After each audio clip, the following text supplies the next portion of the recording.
মুসলিম বিশ্বের সহায়তার জন্য আরও বেশি করে সামাজিক ব্যবসা কার্যক্রমে যোগ দিতে ইসলামী এনজিওগুলোর প্রতি আহ্বান জানিয়েছেন অন্তর্বর্তী সরকারের প্রধান উপদেষ্টা doctor Mohammad Yunus.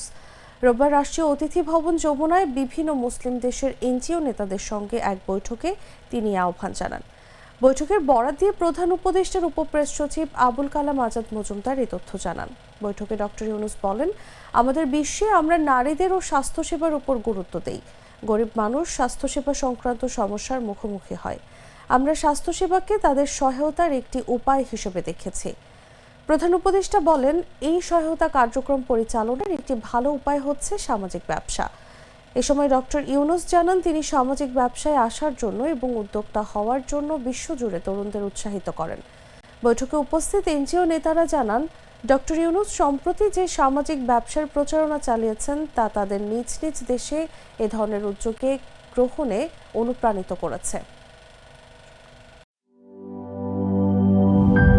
গ্লিটারের twin lemon ও অ্যান্টিব্যাকটেরিয়াল ফর্মুলা বাসনকে চকচকে জীবাণুমুক্ত করে আমাদের দেয় গ্লিটার গ্যারান্টি।